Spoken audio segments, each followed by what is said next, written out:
Oke, Assalamualaikum warahmatullahi wabarakatuh. Perkenalkan semua, nama saya Taufik Hidayat. Di sini pada presentasi hari ini, saya akan menjelaskan tentang pemrograman berorientasi objek, yaitu di tugas satu individu. Oke, kita langsung saja ke soal-soalnya dan jawabannya. Di sini ada 10 soal dan jawaban. Di sini kita akan membahasnya.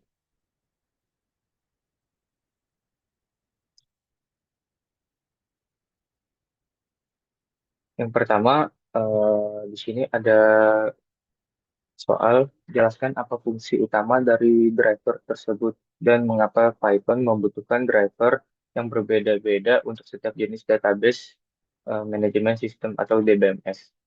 Oke, di sini eh, berfungsi sebagai penerjemah yang memungkinkan kode Python untuk berkomunikasi dengan sistem database.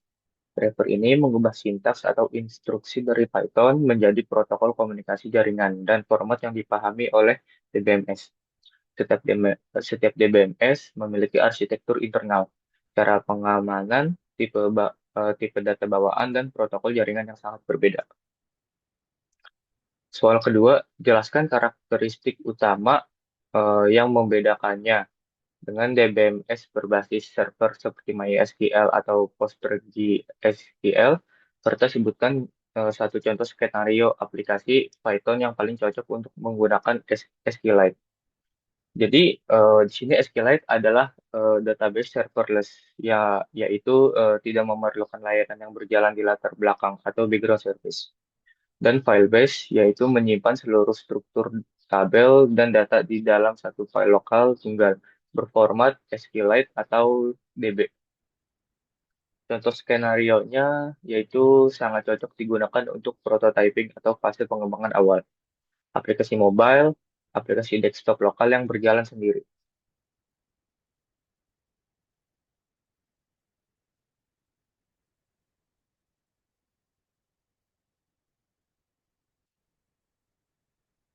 Selanjutnya, di soal selanjutnya, tuliskan dan jelaskan secara urut 4 langkah utama atau tahapan yang dilakukan dalam kode Python saat kita ingin mengambil data atau fetching dari sebuah database, mulai dari inisiasi awal hingga penutupan akses. Oke, di sini jadi ada 4 urutan langkah.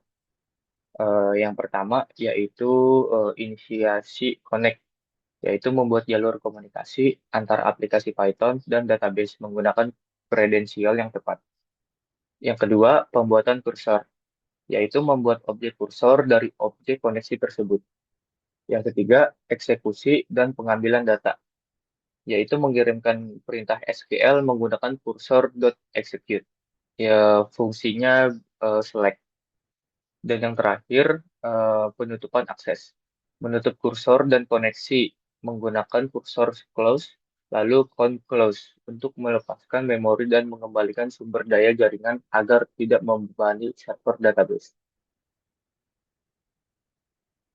Untuk soal selanjutnya, jelaskan apa peran dari objek kursor ini dalam menjembatani interaksi antara kode Python dan database.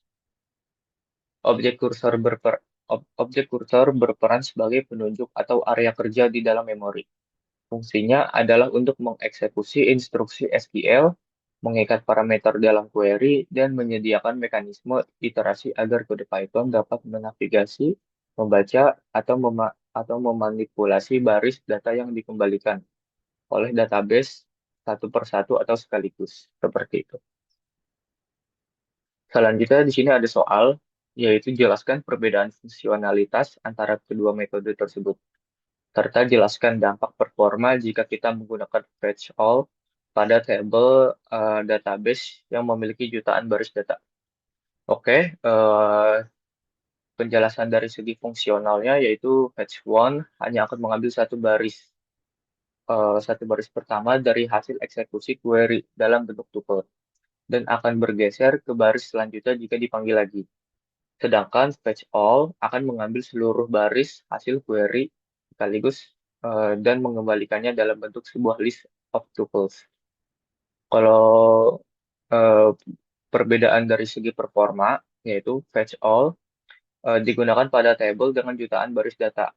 Fetch All akan mencoba memuat seluruh jutaan baris tersebut ke dalam memori RAM komputer secara bersamaan.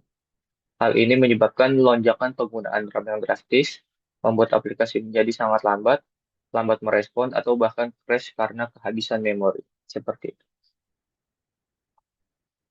Di sini ada soal lagi, menjelaskan mengapa teknik penggabungan string di atas sangat berbahaya, dan berikan contoh bagaimana cara memperbaikinya menggunakan parameter query di Python.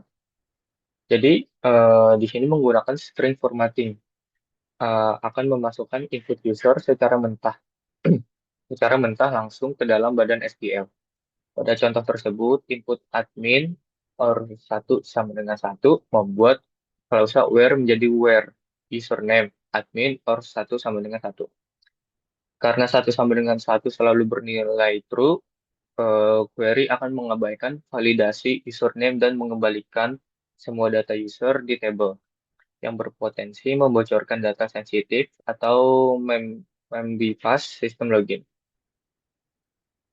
Cara memperbaikinya yaitu gunakan placeholder dan pisahkan input user dari string query dengan cara string query. Dengan cara ini, driver akan memperlakukan input tersebut murni sebagai string, bukan sebagai bagian dari logika perintah SQL.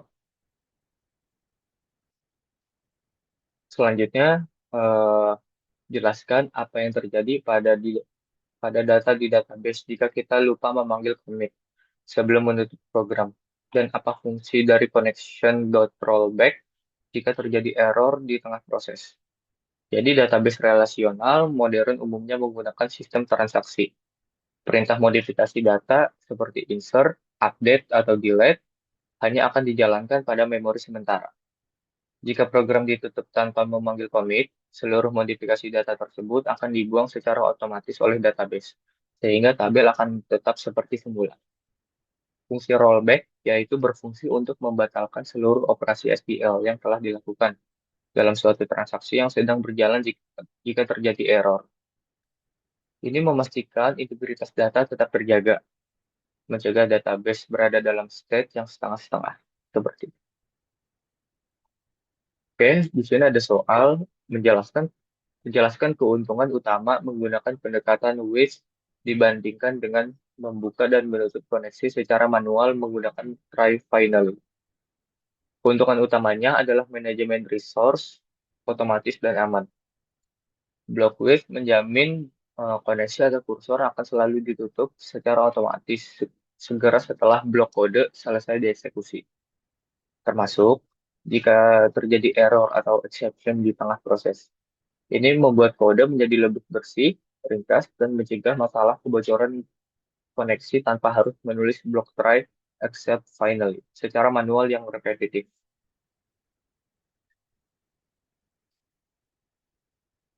Di sini jelaskan apa yang dimaksud dengan ORM dan bagaimana ORM mengubah cara pandang developer dalam memanipulasi table database menggunakan object class Python.